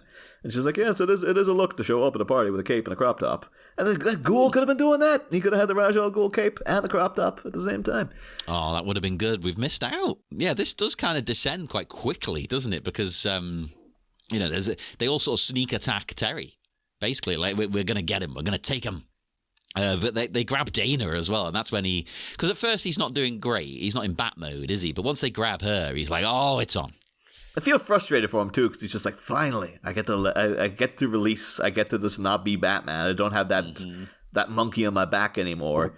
And not 2 seconds into a dance, he's just like, oh Christ, now I got these freaking twins attacking me, and there's the Jokerz again. Oh my God, like it just never ends over. And even have a night off he's fired from being Batman, and he still can't stop being Batman. Yeah. But the guy who never stops being Batman, of course, is Bruce Wayne. Back at Stately Wayne Manor there, putting together his Joker toxin, and it turns out Ace detects someone up there, and it goes up and goes for the attack. And I guess this podcast would not, or this movie would not pass that. I guess the dog doesn't die. So there's that website. Well, that was my worry, because I was so worried. You hear him yelp. Yeah. So when I first watched it, I was like, oh my God, no, you can't kill him. Leave him alone. That would have been like, you were talking about all the editing they did to this movie to, like, cut out a lot of violence and stuff. It's like, if there was an original cut with, like, and people had to campaign to get, like, the original cut released for, like, oh, we want all that stuff you cut out and stuff. But then they're like, one cut, the Joker kills Ace, and people are like, we don't want that cut. You can keep that one, quite frankly. But we'll take the one with all the other one, where there's more torture of Robin and stuff like that. That's way better. But yeah, I would say too, I'm very, very proud of Bruce there. He's still, for such an old man, still a very steady hand there as well. Yeah. It was very, there's no, I was assuming they were going to do the old shaken, because he's such an old dude, like, but no, he's completely, he's still got it. He's still, straight as a razor over there. But yeah, then we got a good old fashioned gas bomb gets thrown into the cave there. And, I love the way you can instantly tell what's going to happen when that little bead just comes bouncing down the stairs. You're like, oh no. Yeah. It's Well, he's working on the Joker antitoxin, which I want to start like labeling everything in my kitchen as now. Also, I found that very odd English. Niall, it's kind of your profession, this. So, Joker antitoxin. Maybe I'm wrong. I was thinking, with some more dashes in between, it'd be anti-Joker toxin. That's what it probably should be, because I was trying to figure out what it was. It was like, is it like a Joker vaccine? It prevents you from turning into the Joker. And it's realized later, like it is basically the vaccine against like the laughing gas that he uses. It's not like a thing he sprays around the front door and is like, this will keep Jokers away. Right, but it's just the way he's just like sitting at his little Walter White table with his like hand labeled. Terry coming back and Jesse's just there. It's like, you got another teenager already? Like, what the Mr. Wayne? I don't appreciate Joker walking in though and dead naming him. He says, hello, Batman. Oh, I will say not a dead name to Bruce, because true. Very, very famously an episode in the show is like, there's one where he keeps hearing voices, and the whole episode is Bruce Wayne, has he got like Alzheimer's? Is he going crazy? What's going on here? And then he's determined to be like, no, it's 100% someone doing it to me. And he turns out to be correct. And then Terry's like, well, how did you know that you weren't going crazy? And he's just like, the voice kept calling me Bruce.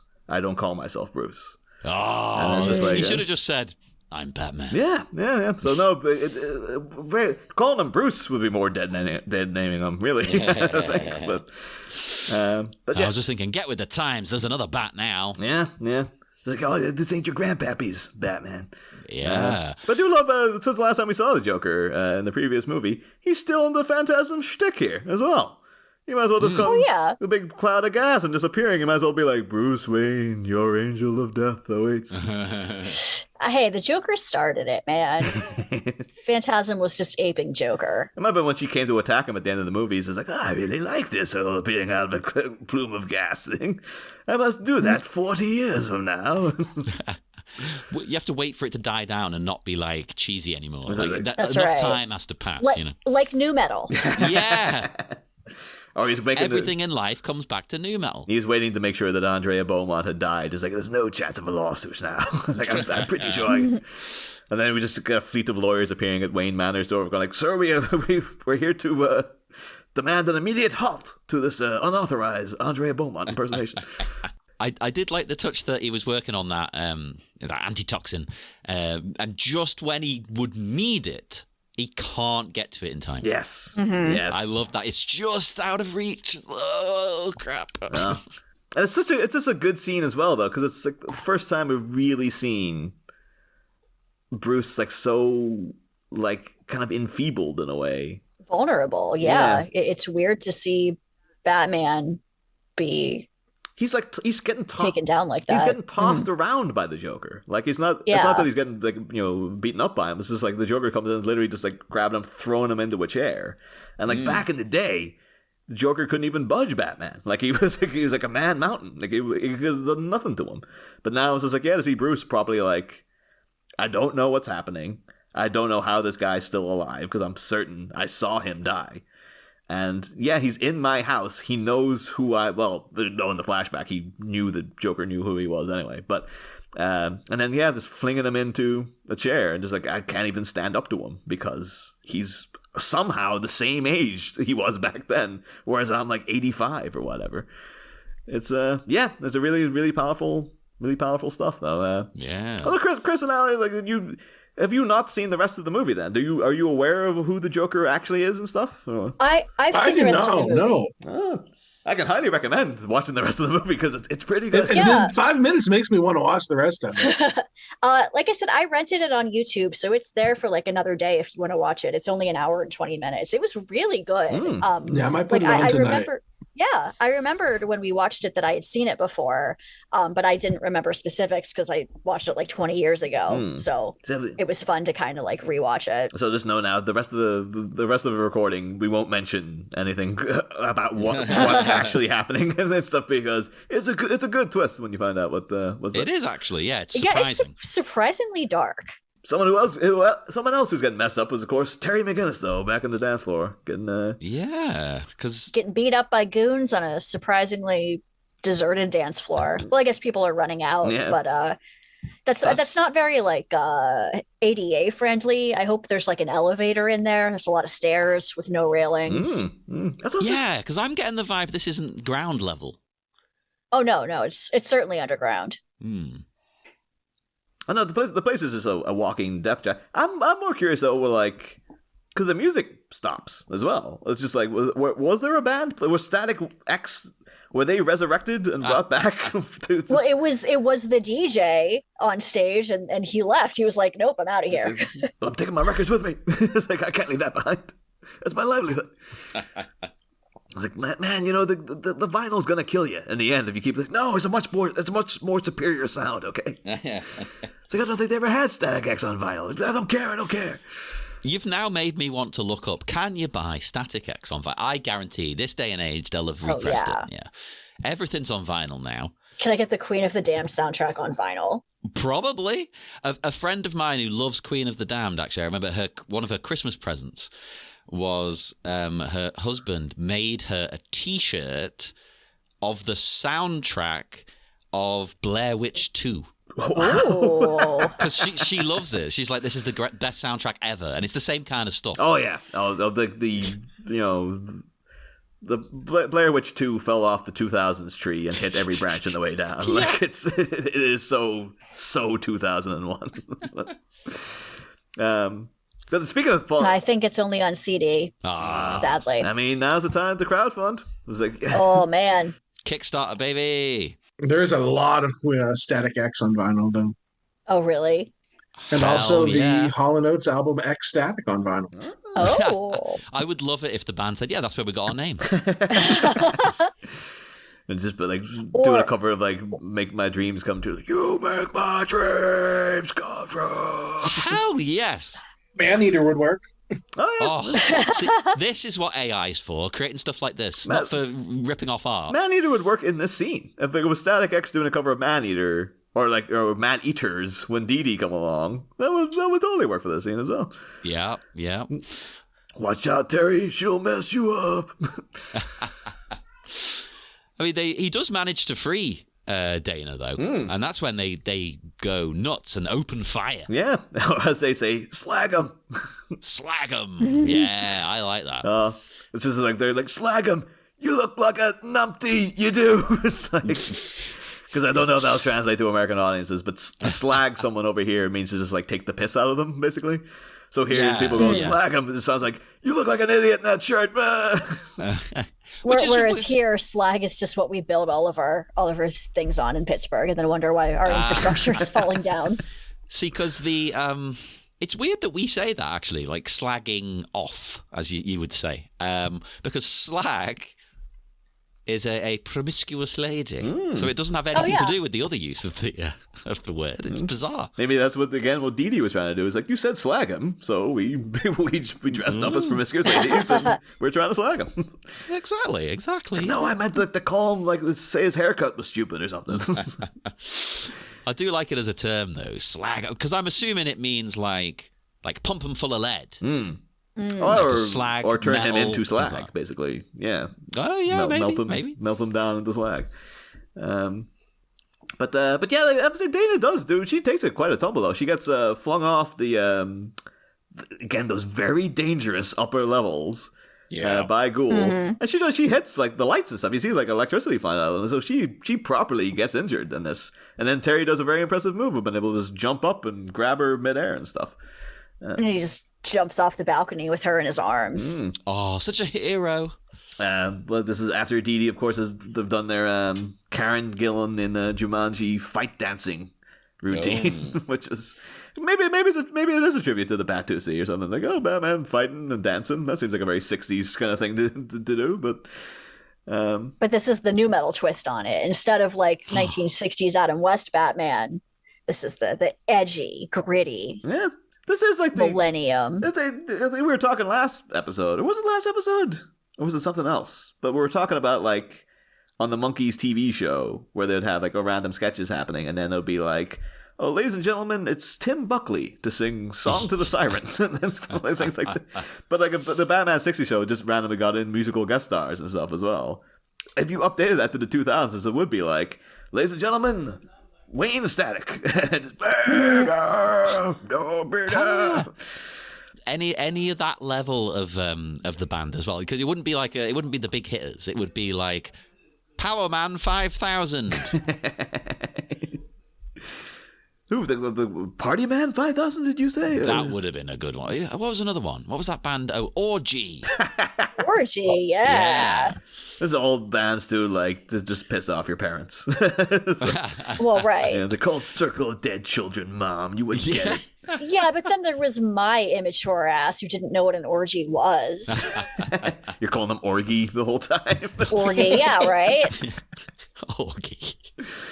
Oh, and yeah, then we do that. They do flat out open fire on Terry in there, and he's using the terrain to his advantage though. But again, it's just showing you like, so could anyone just go around jumping all over this crap in the club the whole time? Like, it's like this is so unsafe.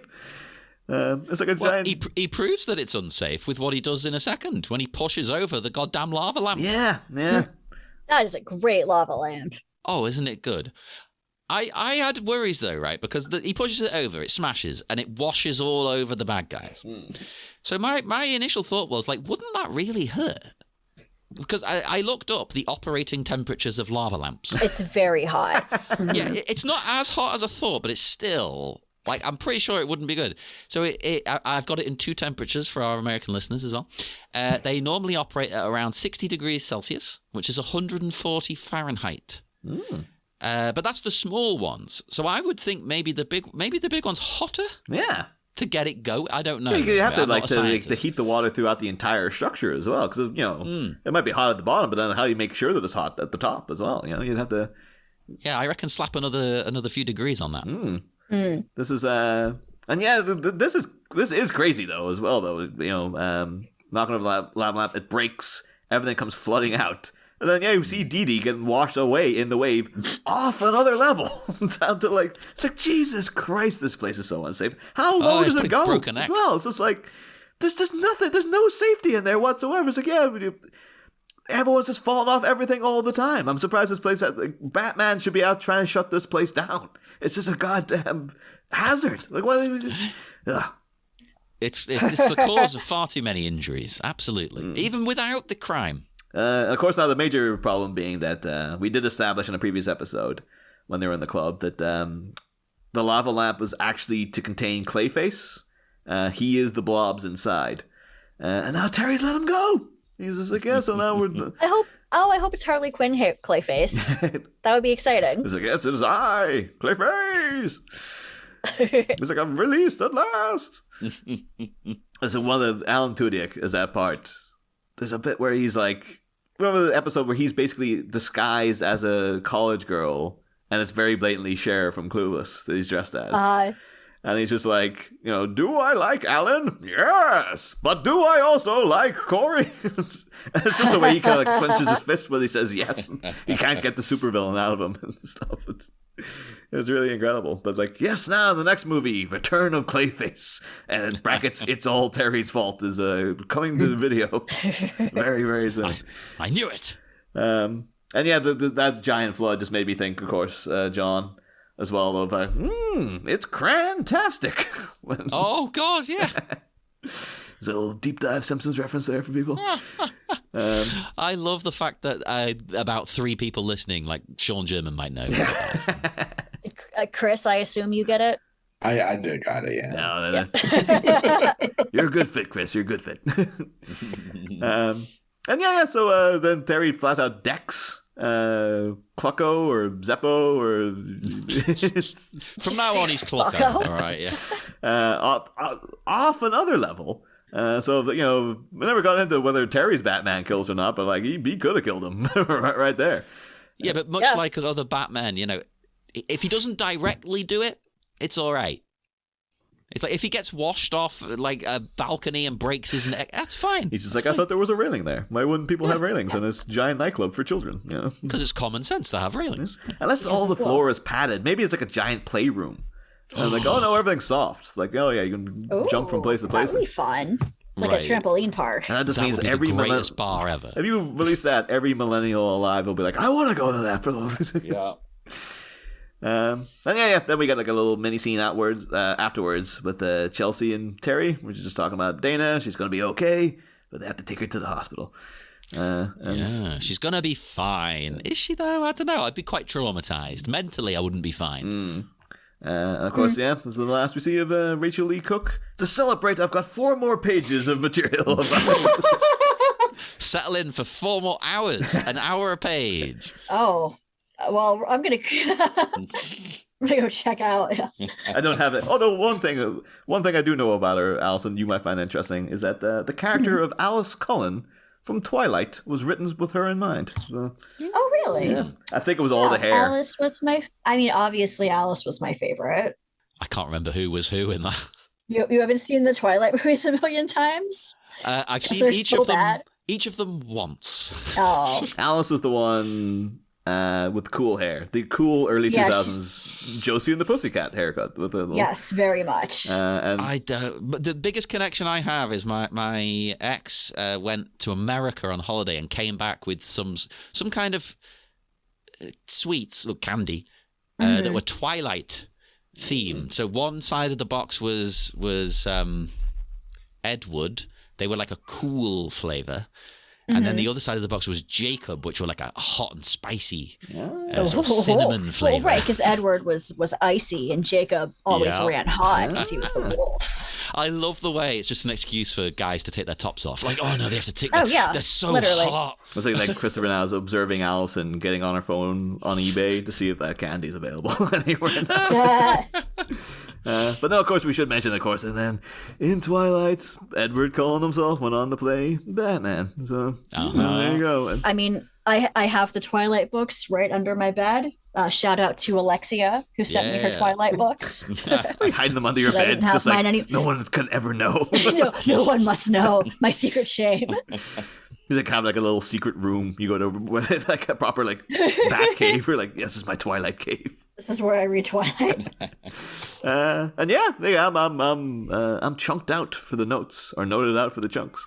The only other thing I had was just to, of course, mention that Mephisto Odyssey, of course, in the music video for U2's Hold Me, Thrill Me, Kiss Me, Kill Me, people might recall that Bono was animated in his 1995 era character he was playing, who was called Mephisto.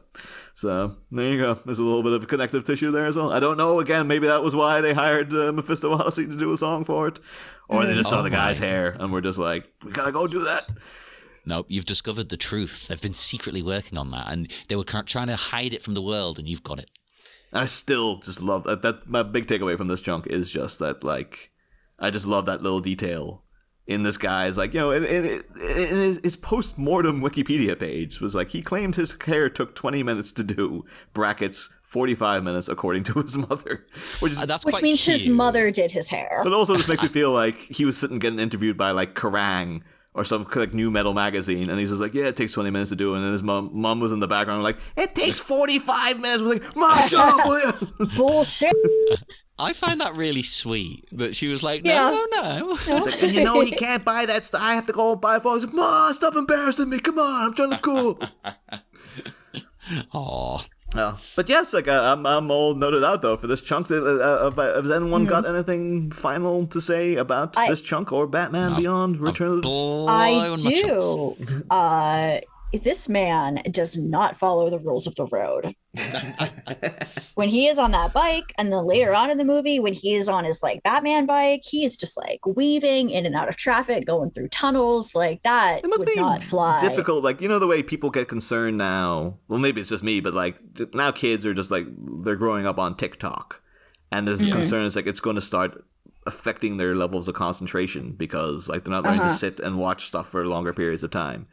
It could be that Terry's grown up in a world with flying cars, so he just doesn't know about roads. So he's just like, well, you just fly around, do whatever the hell you want, because... Well, he's driving on the road, like, on his motorbike, and he's just, like, completely disregarding... Yeah, because it's still in his mind. He's just like, oh, yeah, this was, like, when I used to fly around on a bike, too. Like, why am I stuck on this stupid round one instead? But yeah, thank you once again, Alyson. You're always a wonderful, wonderful presence on the show, and thank you for coming on for the first time, you. Chris. It was lovely having you. Yes, I said 17 words. Well, didn't have much to offer on Rachel Leacock, but it was your podcast debut. Exactly. So next time you're going to be hosting your own show by next week. I hope so. Yeah. I'm gonna take some lipstick and put a V on his forehead. Yes. You've been doing Cookcast, which is just a podcast about all the stuff you learned about Rachel Lee Cook. Genuinely tempted to do that myself now. Just it'd be an experience, me discovering the world of her. You know. Well, do either of you have anything to promote? I know neither of you do this kind of thing, but you can just promote something you're into at the moment if you want instead. I have something I want to promote because we were talking about the nightclub and how nobody there is really drinking and how we need spaces like this. If anybody listening ever comes to Pittsburgh, Pennsylvania, one of our good friends owns a non-alcoholic bottle shop. It is actually the oldest non-alcoholic bottle shop in the US, like that's still running. She was the first to actually do it. And she is doing so well. It's called The Open Road. It sounds boring, but she has amazing stuff. It's so she sells like a whole bunch of THC stuff too. But no, because it's great because like we still drink, but I can only handle like one or two drinks. And then after that, I love having the option to switch to something else that isn't just like drinking water all night because I don't drink soda. Yeah. I mean, so look for non-alc shops in your cities. But if you're ever around Pittsburgh, the Open Road is the first, and it's so amazing what she's built. Oh, that's great. That is really good. Yeah. Like here, at least, I mean, at the very least, the bars have started offering nice non-alcoholic drinks. But obviously I still want like a fancy cocktail, you know? That's the thing. Oh, like there's even non-alcoholic beer is nice now, whereas a few years ago it was terrible. But some people can't even have that, obviously, you know, because various reasons they might have, you know, issues with that kind of thing. So it's nice to have other options, you know, like we've got a non-alcoholic bar here, and I mean, I don't know if they still are at the moment, but they, you know, will put bands on and stuff to get you in, and then they've got, you know, non-alcoholic cocktails and things. It's good. Yeah, she's working on moving to a new space where she actually can like operate a bar out of it. because right now it's just the bottle shop, but she really wants to like make a third space where people can go and congregate without booze. Hell yeah, that's good. I say this as a big drinker, but that's not I the mean, point, right, but like know? it's great to have options, you know? Exactly, exactly, and not everyone wants to do that. Yeah. So. I think that again too, like the importance of the third place is becoming a big thing with it. Like, and it's only a concept I've really gone into recently, but like, yeah, I don't have one anymore. I used to, but yeah. So now I'm always on the hunt for somewhere new to hang. It's just I can only go to the gym so much, you know. Yeah. but yeah. Chris, do you want to plug anything? I just read the book The Deluge by Stephen Markley. That was really good. Hell I yeah. have nothing to do with it, but it's good. People should read it. You should read it. Yeah. Hey, that's all that matters. You know, if you've not got like a podcast or a YouTube or anything to promote, just promote something you like. Yeah. Everybody check that out. Why the hell not? You know? We like to offer a world of pleasures to our listeners. Oh, you've been watching people dressed up as Pinhead and that goddamn Static X video too long. Yeah, so on that erotic moment, I will let you all go and have a very sensual evening with your partners, listeners, because now, I mean, you're going to be aroused by my voice, surely. So go and do all that. I'm soaking wet. That'd be one. I would be curious to hear how Hellraiser Minute would go, because it would just descend into a kink fest so quickly. I think, right, because people would think it would be funny if you genuinely approached it from a very serious discussion of like sex and kink. It might work. But that's not me. So, yeah. It's a lot about a lady trying to fuck a wet zombie, though. Yeah. I was so proud too, because no one really appreciated the joke as much as I thought. Because I recently went to with a friend to a pub called the Eggbirth Arms, and it's famous because like in Red Dwarf they mentioned that Lister was born on they found him on the snooker table at the Eggbirth Arms and stuff. But out in the patio area, they have like this kind of weird bench, and it's just all covered in dangling chains and stuff as well.